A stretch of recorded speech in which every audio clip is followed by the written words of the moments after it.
BCom semester 1 અર્થશાસ્ત્ર। નમસ્કાર વિદ્યાર્થી મિત્રો, આપણે અર્થશાસ્ત્રમાં પ્રથમ પ્રકરણ પૂરું કરી ચૂક્યા છીએ અને દિવાળી પહેલા આપણે બીજા પ્રકરણની પણ શરૂઆત કરી ચૂક્યા છીએ। હવે બીજા પ્રકરણમાં જે તમારું બીજું પ્રકરણ છે અર્થશાસ્ત્રમાં માંગની સાપેક્ષતા, એમાં આપણે ઓલરેડી પાર્ટ 1 અને પાર્ટ 2 જોઈ ચૂક્યા છીએ અને આ ચેપ્ટરમાં ઘણા બધા પોઈન્ટ્સ જે છે એ આપણે ડિસ્કસ કરી ચૂક્યા છીએ। તો લગભગ જ્યાં સુધી આપણે પાર્ટ 2 માં જોયું છે તો આ 10 પોઈન્ટ જે છે આપણે ડિસ્કસ કરી ચૂક્યા છીએ। હવે આપણે માંગની આવક સાપેક્ષતાના ખ્યાલનું મહત્વ જે છે એટલે કે પોઈન્ટ નંબર 11 થી લઈને પોઈન્ટ નંબર 16 સુધીના જે પોઈન્ટ્સ છે આપણે આ લેક્ચરમાં ડિસ્કસ કરીશું।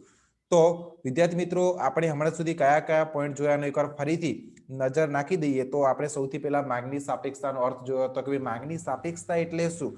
તો ઘણા બધા એવા પરિબળો છે, વસ્તુની કિંમત છે કે પછી વ્યક્તિની આવક છે કે જે સંબંધિત વસ્તુઓ જે છે એની કિંમત છે। તો કોઈ પણ રીતે વસ્તુની જે માંગ છે, માંગમાં વધારો કે ઘટાડો થાય એને સાપેક્ષતા કહેવામાં આવે છે। તો હવે એમાં આપણે જોયું હતું કે ભાઈ માંગની સાપેક્ષતા એટલે શું, તો કોઈ પણ પરિબળના કારણે વસ્તુની માંગમાં વધારો કે ઘટાડો થાય એ વસ્તુની માંગની સાપેક્ષતા છે। પછી આપણે જોયું હતું કે માંગની મૂલ્ય સાપેક્ષતા એટલે શું, તો કે ભાઈ વસ્તુની કિંમતમાં થતા ફેરફારની સાથે વસ્તુની માંગમાં જે ફેરફાર થાય છે એટલે એ માંગની મૂલ્ય સાપેક્ષતા છે। પછી આપણે એની પદ્ધતિઓ જોઈ હતી, પછી એની પદ્ધતિમાં પણ આપણે ઘણું બધું ડિટેલમાં ડિસ્કશન કરી ચૂક્યા છીએ।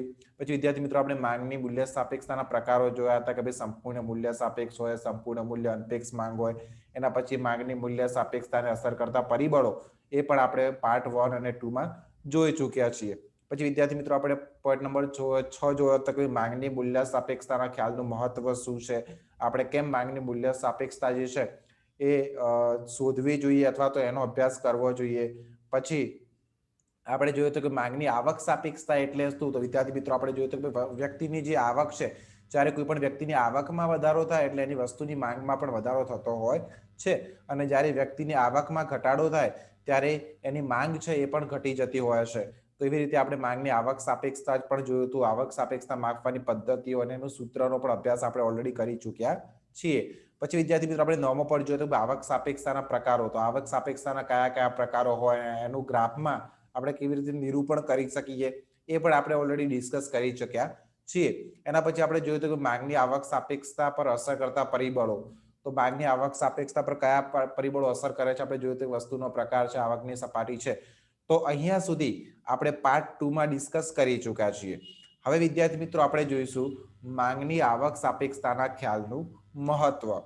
તો અહીંયા આપણે જોવા જઈએ કે માંગની આવક સાપેક્ષતા એટલે શું, તો વિદ્યાર્થી મિત્રો આપણને ખ્યાલ છે, જેમ કે મેં તમને હમણાં જ કીધું કે વ્યક્તિની આવકમાં જ્યારે વધારો થાય, કોઈ પણ વ્યક્તિ જે છે એ મંથલી 10,000 રૂપિયા કમાતો હોય, પછી દાખલા તરીકે મહિનાની એની આવક જે છે એ 10,000 બદલે 20,000 રૂપિયા થઈ ગઈ, તો અમુક વસ્તુ એવી હશે કે એની વ્યક્તિ જે છે માંગ પણ વધારશે। તો જેમ જેમ વ્યક્તિની આવકમાં વધારો થાય છે એવી રીતે એની માંગમાં જે અલગ અલગ વસ્તુઓ જે વપરાશ કરે છે એની માંગમાં પણ વધારો થાય છે અને વ્યક્તિની આવક ઘટવાથી એની જે અલગ અલગ વસ્તુઓની જે માંગ હોય છે એમાં પણ ઘટાડો થતો હોય છે।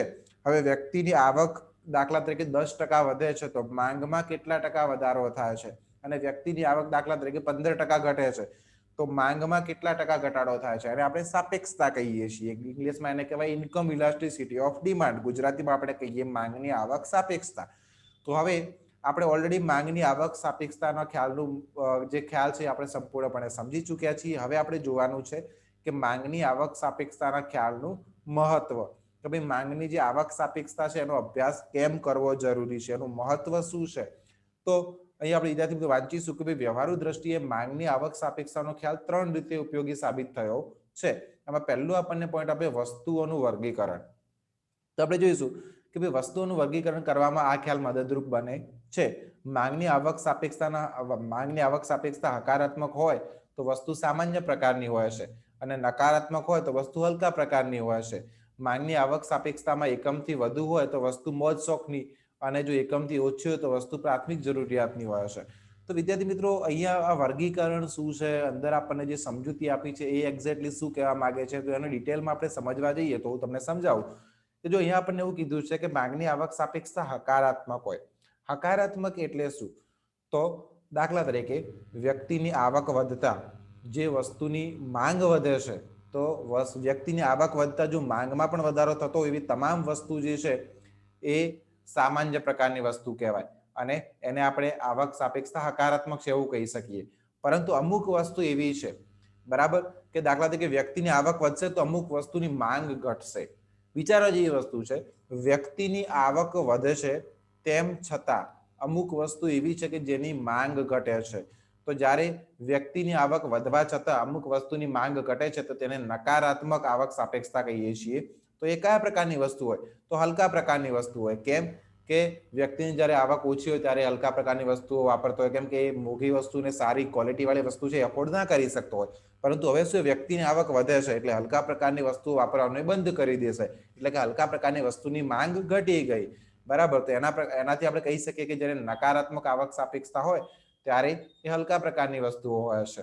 પછી માંગની આવક સાપેક્ષતા એકમથી વધુ હોય, મતલબ કે દાખલા તરીકે વ્યક્તિની આવક 10% વધી, બરાબર, તો કોઈ વસ્તુ છે એની માંગમાં 15%નો વધારો થઈ ગયો, અથવા વ્યક્તિની આવક છે 10% ઘટી, તો એની જે વસ્તુઓની વપરાશની જે માંગ છે એમાં 10% આવક ઘટવાથી વસ્તુઓ 15% કે 20% જેટલો માંગમાં ઘટાડો કરી દીધો. તો સમજી લેવાનું કે મોજ શોખની વસ્તુ હોય એના પાછળ વ્યક્તિ જે છે એ જો આવક વધશે તો જે વસ્તુ ખરીદશે અને આવક ઘટશે તો એનો ઉપયોગ એકદમ ઓછો પણ કરી દેશે. એટલે એમ કહી શકાય કે જો એકમથી વધુ હોય તો મોજ શોખની વસ્તુઓ હોય અને એકમથી ઓછી હોય તો પ્રાથમિક જરૂરિયાતની વસ્તુ હોય.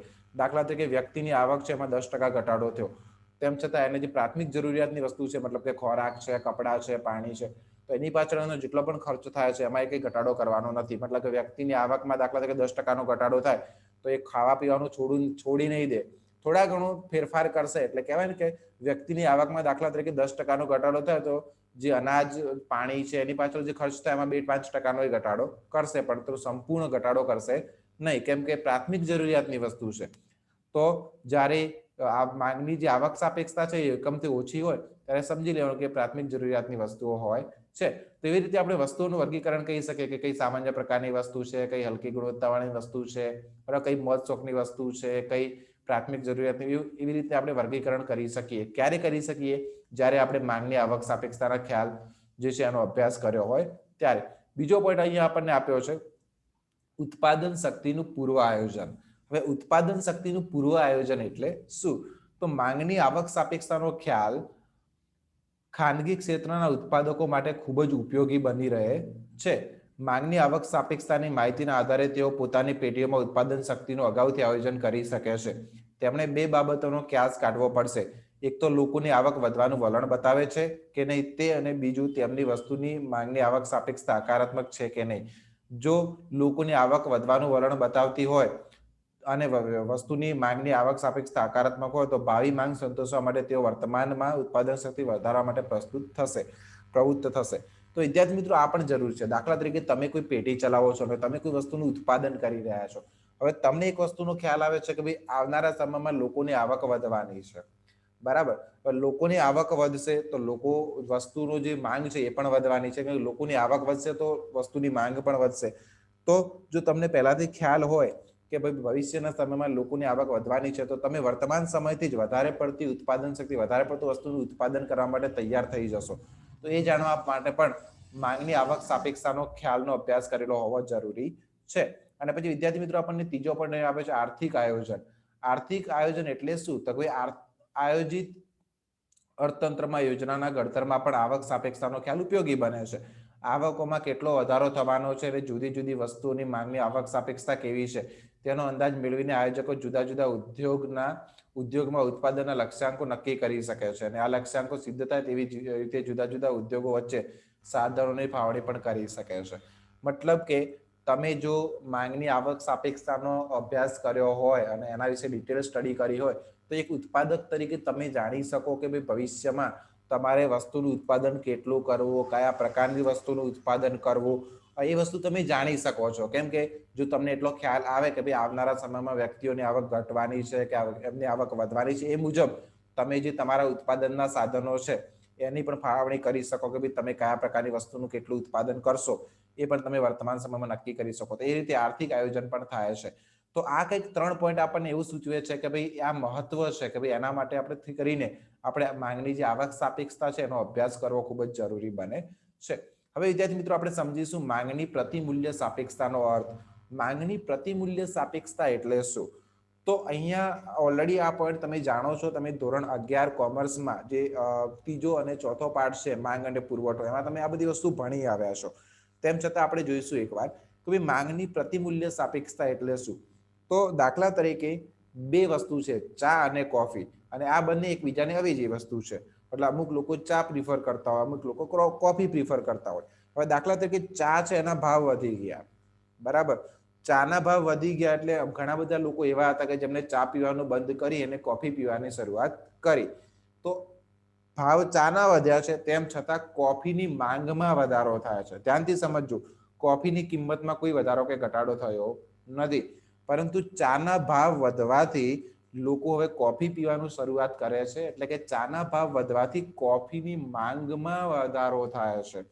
તો હવે કોફીની માંગમાં વધારો થાય છે, તો એને આપણે કહીશું કે આ માંગની પ્રતિમૂલ્ય સાપેક્ષતા છે. મતલબ કે એક વસ્તુ એક્સ ની કિંમતમાં થતા ફેરફારની સાથે વસ્તુ વાય ની માંગમાં ફેરફાર થાય છે, અથવા તો વસ્તુ વાય ની કિંમતમાં થતા ફેરફારની સાથે વસ્તુ એક્સ ની માંગમાં ફેરફાર થાય છે, જેને આપણે માંગની પ્રતિમૂલ્ય સાપેક્ષતા કહીએ છીએ. તો અહીંયા આપણે જોઈશું કે કોઈ એક વસ્તુની માંગ પર તેની પોતાની કિંમત અને ગ્રાહકોની આવક ઉપરાંત અન્ય સંબંધિત વસ્તુની કિંમતમાં થતા ફેરફારની પણ અસર પડે છે. જેમ કે આપણે જોયું કે ભાઈ કિંમત એટલે માંગની મૂલ્ય સાપેક્ષતા જોયું, માંગની આવક સાપેક્ષતા જોયું. હવે આપણે જોવાનું છે માંગની પ્રતિમૂલ્ય સાપેક્ષતા, એટલે કે એક વસ્તુની કિંમતમાં થતા ફેરફારની સાથે બીજી વસ્તુની માંગમાં પણ ફેરફાર થતો રહે છે. તો એને આપણે સમજવા જઈએ તો એ આપણને લખીને આપ્યું છે કે ભાઈ એક્સ વસ્તુની કિંમતમાં ફેરફારની વાય વસ્તુની માંગ પર અસર પડે છે, અને વાય ની કિંમતમાં ફેરફારની અસર એક્સ ની માંગ પર પડે છે. અર્થશાસ્ત્રમાં એક્સ ની કિંમતમાં ફેરફારને પરિણામે વાય ની માંગમાં થતા ફેરફારના માપને વાય વસ્તુની માંગની પ્રતિમૂલ્ય સાપેક્ષતા અથવા તો પરસ્પર મૂલ્ય સાપેક્ષતા અથવા સામસામી સાપેક્ષતા કહે છે. તો આ વસ્તુ તમારે યાદ રાખવાની છે કે ભાઈ પ્રતિમૂલ્ય સાપેક્ષતા એટલે શું. તો એક્સ વસ્તુની કિંમતમાં થતા ફેરફારની સાથે વાય વસ્તુની માંગમાં જે ફેરફાર આવે છે, અથવા તો વાય વસ્તુની કિંમતમાં થતા ફેરફારની સાથે એક્સ વસ્તુની માંગમાં જે ફેરફાર થાય છે, તેને તે વસ્તુની માંગની પ્રતિમૂલ્ય સાપેક્ષતા તરીકે ઓળખવામાં આવે છે. ફર્યુસનના શબ્દોમાં કહીએ તો એક્સ ની કિંમતમાં ટકાવારી ફેરફાર અને વાય ની માંગમાં ટકાવારી ફેરફાર એ બંનેના ગુણોત્તર પ્રમાણને માંગની પ્રતિમૂલ્ય સાપેક્ષતા કહેવામાં આવે છે. તો વિદ્યાર્થી મિત્રો, અહીંયા વ્યાખ્યા તમારી સામે છે, તો તમારે ખૂબ જ ધ્યાન આપવાનું છે. અને એક્ઝામના પોઈન્ટ ઓફ વ્યૂથી પણ આ પોઈન્ટ જે છે ખૂબ જ અગત્યનો છે, તો તમારે સમજવો જોઈએ. તો ફરીથી એકવાર હું અહીંયા જોઈશ કે ભાઈ તમને વ્યાખ્યા શું આપી છે. તો ફર્ગ્યુસનના શબ્દોમાં કહીએ તો એક્સ ની કિંમતમાં ટકાવારી ફેરફાર, દાખલા તરીકે એક્સ ની કિંમત છે એ 10% વધી ગઈ છે. તો હવે એક્સ એટલે દાખલા તરીકે ચા, તો એક્સ ની કિંમત 10% વધી ગઈ છે, એટલે હવે લોકો એક્સ જે છે વસ્તુ એક્સ ખરીદવાનું બંધ કરીને વાય વસ્તુ ખરીદવાનું શરૂઆત કરશે, એટલે કે વાય ની માંગ વધશે. તો દાખલા તરીકે એક્સ ની કિંમત 10% વધી છે, તો વાય ની માંગમાં કેટલા ટકા વધારો થશે એ આપણે જોવાનું છે. તો એ જે ગુણાત્મક અથવા પ્રમાણાત્મક સંબંધ છે, જેને આપણે માંગની પ્રતિમૂલ્ય સાપેક્ષતા તરીકે ઓળખીએ છીએ. હવે વિદ્યાર્થી મિત્રો, આપણે જોઈશું પોઈન્ટ નંબર તરીકે માંગની પ્રતિમૂલ્ય સાપેક્ષતાનું માપ. હવે આપણે એની માપણી કેવી રીતે કરીશું. જે રીતે આપણે માંગની મૂલ્ય સાપેક્ષતા માપવાની પદ્ધતિઓ જોઈ, માંગની આવક સાપેક્ષતા માપવાની પદ્ધતિઓ જોઈ, એના સૂત્રો જોયા, એવી જ રીતે હવે આપણે માંગની જે પ્રતિમૂલ્ય સાપેક્ષતા છે એને માપવાનું પણ આપણે પદ્ધતિઓનો અભ્યાસ કરીશું. વસ્તુની માંગની પ્રતિમૂલ્ય સાપેક્ષતા માપ મેળવવા માટે ટકાવારી ફેરફાર પદ્ધતિનો ઉપયોગ કરવામાં આવે છે. કઈ પદ્ધતિ? તો ટકાવારી ફેરફારની પદ્ધતિનો ઉપયોગ કરવામાં આવે છે. વધુ સ્પષ્ટ રીતે કહીએ તો આ પદ્ધતિમાં એક્સ વસ્તુની કિંમતનો ટકાવારી ફેરફાર અને વાય ની માંગનો ટકાવારી ફેરફાર એ બંનેની સરખામણી કરવામાં આવે છે. સૂત્રના સ્વરૂપમાં કહીએ તો અહીંયા આપણને સૂત્ર આપ્યું છે. આ શેનું સૂત્ર છે? તો માંગની પ્રતિમૂલ્ય સાપેક્ષતા માપવાનું સૂત્ર છે. તો અહીંયા આપણે સૂત્ર જોઈશું કે ભાઈ જો અહીંયા વાય ની માંગમાં ટકાવારી ફેરફાર, એટલે કે જે વસ્તુ છે એની માંગમાં ફેરફાર થાય છે, ભાગ્યા જે વસ્તુ છે એની કિંમતમાં, એટલે કે એક્સ ની કિંમતમાં ટકાવારી ફેરફાર, એટલે કે વાય ની માંગમાં થતો ટકાવારી ફેરફાર ભાગ્યા એક્સ ની કિંમતમાં થતો ટકાવારી ફેરફાર. કારણ કે એક વસ્તુની કિંમતમાં ફેરફાર થશે ત્યારે બીજી વસ્તુની માંગમાં પણ ફેરફાર આવશે. તો વાય ની માંગમાં થતો ટકાવારી ફેરફાર ભાગ્યા એક્સ ની કિંમતમાં થતો ટકાવારી ફેરફાર બરાબર એક્સ ના સંદર્ભમાં વાય ની પ્રતિમૂલ્ય સાપેક્ષતા. તો એ એક્સ ના સંદર્ભમાં જેની માંગમાં ફેરફાર થાય છે એની માંગની પ્રતિમૂલ્ય સાપેક્ષતા આપણને મળી જશે. અહીંયા આપણને સંજ્ઞાના રૂપમાં પણ આ સૂત્ર આપ્યું છે અને અહીંયા આપણને ડેલ્ટા ડીવાય ભાગ્યા ડેલ્ટા પીએક્સ ભાગ્યા પીએક્સ એ રીતે આપણને આપ્યું છે અને એનું આપણે સિમ્પ્લિફિકેશન કરવા જઈએ તો છેલ્લે આપણને કંઈક આવું સૂત્ર મળે છે કે ભાઈ ડેલ્ટા એટલે ચેન્જ ડીવાય ભાગ્યા ડીએક્સ ગુણ્યા ડેલ્ટા પીએક્સ ભાગ્યા ડીવાય. તો અહીંયા આપણને આ જે સંજ્ઞા છે એ શું કહેવા માંગે છે એનું પણ સમજૂતી આપણને આપી દીધી છે કે ભાઈ ડીવાય એટલે વાયની મૂળ માંગ, બરાબર, અને ડેલ્ટા ડીવાય એટલે વાયની માંગમાં ફેરફાર. પહેલા વાયની માંગ કેટલી હતી, પછી કિંમત બદલાયા પછી વાયની માંગ કેટલી થઈ, પહેલા એક્સ ની કિંમત કેટલી હતી, પછી ફેરફાર કેટલો થયો એક્સ ની કિંમતમાં. તો એ સૂત્ર દ્વારા આપણે જેમ જેમ કિંમત મૂકીશું એ રીતે આપણને પ્રતિમૂલ્ય સાપેક્ષતાનું જે માપ છે એ પણ મળી જશે. અહીંયા આપણને એક ઉદાહરણ પણ આપ્યું છે જેને આપણે જોઈશું. આ પદ્ધતિ વધુ રીતે સ્પષ્ટ સમજવા આપણે કાલ્પનિક ઉદાહરણ લઈએ. ધારો કે ચાની કિલોગ્રામ દીઠ કિંમત 20 રૂપિયા પરથી વધીને 25 રૂપિયા. જો અહીંયા ચાનો ભાવ છે 20 થી વધીને 25 થાય છે અને તેના પરિણામે કોફીની માંગ છે એ 100 કિલોગ્રામ થી વધીને 110 કિલોગ્રામ થાય છે. જો અહીંયા ચાનો ભાવ 20 રૂપિયાથી 25 રૂપિયા થાય છે કિલો દીઠ અને એનાથી કોફીની જે માંગ છે એમાં પણ વધારો થાય છે, 100 થી 110 થાય છે. તો આ પરિસ્થિતિમાં આપણી પાસે આ જે સૂત્ર છે સૂત્રમાં આપણે જ્યારે કિંમત મૂકવા જઈશું તો આપણને પ્રતિમૂલ્ય સાપેક્ષતા જે છે એ 2/5 મળવાનું છે. તો જોઈએ આપણે એ શું લખીને આપ્યું છે. અહીં ચાની કિંમત વધતા કોફીની માંગ વધે છે, જે સ્વાભાવિક છે કેમ કે આ પ્રતિમૂલ્ય સાપેક્ષતાની આપણે વાત કરી રહ્યા છીએ. આથી કોફીની માંગની પ્રતિમૂલ્ય સાપેક્ષતા હકારાત્મક છે. વળી ચાની કિંમતમાં ટકાવારી ફેરફારની માંગની ટકાવારી ફેરફાર ઓછો છે. આથી કોફીની માંગની પ્રતિમૂલ્ય સાપેક્ષતા એકમથી ઓછી છે. બરાબર. હવે આપણે અહીંયા જોઈશું 14મો પોઈન્ટ જે છે માંગની પ્રતિમૂલ્ય સાપેક્ષતાના પ્રકારો. તો જેવી રીતે આપણે માંગની મૂલ્ય સાપેક્ષતાના પ્રકારો જોયા હતા, માંગની આવક સાપેક્ષતાના પ્રકારો જોયા હતા, એવી જ રીતે હવે આપણે જોવાનું છે માંગની પ્રતિમૂલ્ય સાપેક્ષતાના પ્રકારો. તો અહીંયા આપણે પ્રકારોમાં વાત કરવા જઈએ તો સૌથી પહેલો પોઈન્ટ આપણને અહીંયા આપ્યો છે હકારાત્મક પ્રતિમૂલ્ય સાપેક્ષતા. આ હકારાત્મક પ્રતિમૂલ્ય સાપેક્ષતા શું છે? મતલબ કે લોકોની આવક વધતા વસ્તુની માંગ આવકની વાત નથી, પણ અહીંયા મતલબ કે વસ્તુની કિંમત દાખલા તરીકે 10% વધે, એક્સ વસ્તુની કિંમત 10% વધે છે તો વાય વસ્તુની માંગ પણ 10% કે એનાથી વધારે વધતી હોય, મતલબ કે એમાં પણ વધારો થતો હોય, કોઈ પણ પ્રકારનો વધારો થતો હોય ત્યારે આપણે કહીશું હકારાત્મક પ્રતિમૂલ્ય સાપેક્ષતા છે. જોઈએ કે જો એક્સ ની કિંમત વધતા વાય ની માંગ વધે અને એક્સ ની કિંમત ઘટતા વાય ની માંગ ઘટે તો વાય વસ્તુની માંગની પ્રતિમૂલ્ય સાપેક્ષતા હકારાત્મક કે ધન છે એમ આપણે કહી શકીએ. એટલે કે એક્સ વસ્તુની કિંમતમાં થતા ફેરફારની સાથે વાય વસ્તુની માંગમાં ફેરફાર થતો હોય તો એને આપણે હકારાત્મક પ્રતિમૂલ્ય સાપેક્ષતા કહીએ છીએ. વાયની માંગની પ્રતિમૂલ્ય સાપેક્ષતા હકારાત્મક હોય ત્યારે એક્સ ની કિંમત અને વાયની માંગનો સંબંધ દર્શાવતી રેખા ધન ઢાળની હોય છે. જેમ કે આકૃતિ 13માં એક્સ ની કિંમતમાં AB વધારો થતા વાયની માંગ CD વધે છે. જો અહીંયા આપણને આકૃતિમાં આપણે સમજીશું કે જો અહીંયા એક્સ ની કિંમત છે, વાયની માંગ છે.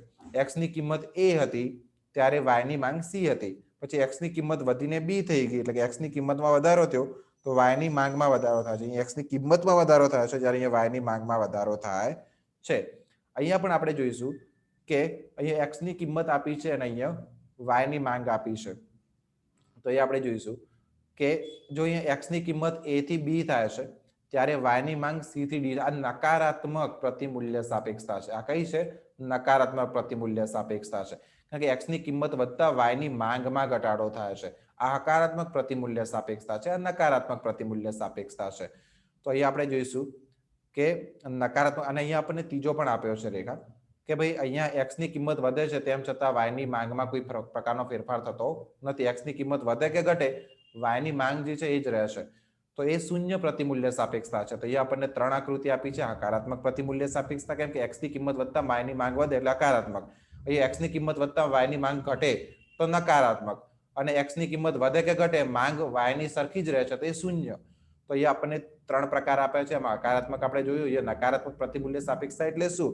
તો એક્સ ની કિંમત વધતા વાયની માંગ ઘટે અને એક્સ ની કિંમત ઘટતા વાયની માંગ વધે તો વાયની માંગની પ્રતિમૂલ્ય સાપેક્ષતા નકારાત્મક કે ઋણ હોય છે એમ આપણે કહી શકીએ. અને અહીંયા આપણને ત્રીજો પોઈન્ટ આપે છે શૂન્ય પ્રતિમૂલ્ય સાપેક્ષતા. એટલે કે એક્સ ની કિંમતમાં વધારો થાય કે ઘટાડો થાય પરંતુ વાયની માંગનું પ્રમાણ જો સ્થિર રહેતું હોય તો વાયની માંગની પ્રતિમૂલ્ય સાપેક્ષતા શૂન્ય હોય છે એમ આપણે કહી શકીએ. આ પરિસ્થિતિમાં એક્સ ની કિંમત અને વાયની માંગ વચ્ચે સંબંધ દર્શાવતી રેખા સીધી મતલબ કે ઊભી ધરીને સમાંતર રેખા હોય છે, બરાબર. હવે આપણે 15મો પોઈન્ટ જોવાનો છે, માંગની પ્રતિમૂલ્ય સાપેક્ષતાને અસર કરતા પરિબળો. કે ભાઈ માંગની જે પ્રતિમૂલ્ય સાપેક્ષતા છે એને કયા કયા પરિબળો અસર કરે છે, તો જોઈ લઈએ એકવાર. હવે વસ્તુની માંગની પ્રતિમૂલ્ય સાપેક્ષતાનો આધાર એ વસ્તુઓ કેવા પ્રકારની છે અને તેમની વચ્ચે કેવો સંબંધ છે એ બાબત પર આધાર રાખે છે. તો આપણે જોઈશું વિદ્યાર્થી મિત્રો, આપણને અહીંયા પહેલો પોઈન્ટ આપ્યો છે કે એક્સ અને વાય અવેજી વસ્તુઓ હોય તો માંગની પ્રતિમૂલ્ય સાપેક્ષતા હકારાત્મક હોય છે. અવેજી વસ્તુઓ કોને કહેવાય કે એક વસ્તુના બદલામાં બીજી વસ્તુ ચાલી જાય. દાખલા તરીકે ટી શર્ટ અને શર્ટ અવેજી વસ્તુઓ છે. અમુક લોકો દાખલા ટી શર્ટનો ભાવ વધશે તો લોકો શર્ટ પહેરશે, શર્ટનો ભાવ વધશે લોકો ટી શર્ટ પહેરશે. એવી જ રીતે ચા અને કોફી છે એ પણ એકબીજાને અવેજી છે. એટલે જો વસ્તુઓ એક્સ અને વાય જે છે એક વસ્તુ અવેજી હોય તો પ્રતિમૂલ્ય સાપેક્ષતા હંમેશા કેવી હકારાત્મક હોય છે.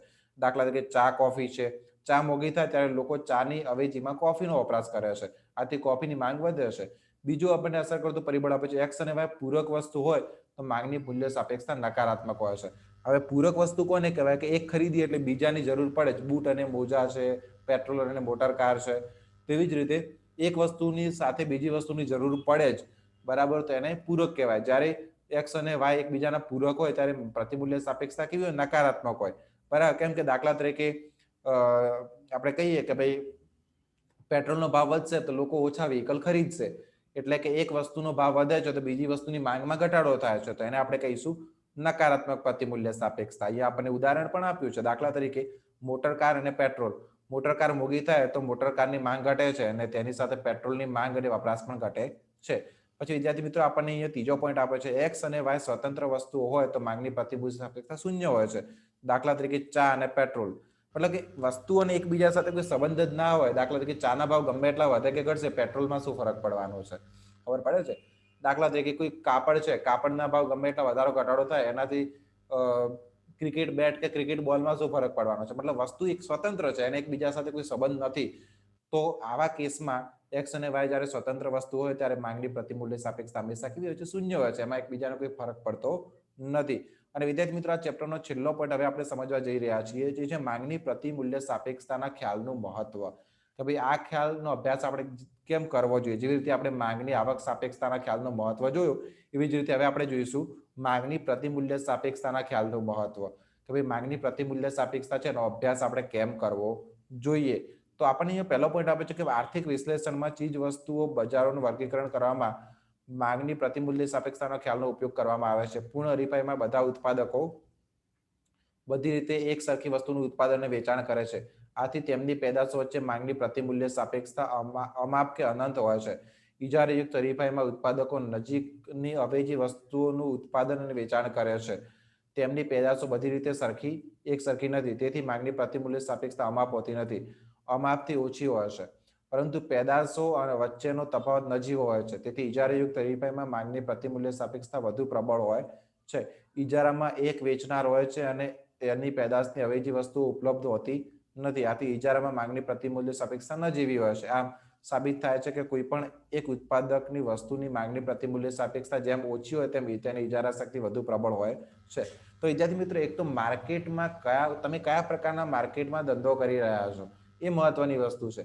જો પરફેક્ટ કોમ્પિટિશન હશે તો તમારી વસ્તુનો ભાવ વધશે એટલે લોકો બીજી વસ્તુ, કારણ કે તમારા જેવા ઘણા બધા ઉત્પાદકો વસ્તુ વેચતા હોય અને પરફેક્ટ કોમ્પિટિશન એટલે કે પૂર્ણ હરીફાઈ કહેવાય. પૂર્ણ હરીફાઈ હોય, ઇજારાયુક્ત હરીફાઈ હોય, એમાં શું લોકોને ઓપ્શન મળી રહે. એટલે કે તમારી વસ્તુનો ભાવ વધશે તો લોકો બીજી કંપનીની બીજી જ વસ્તુ ખરીદશે.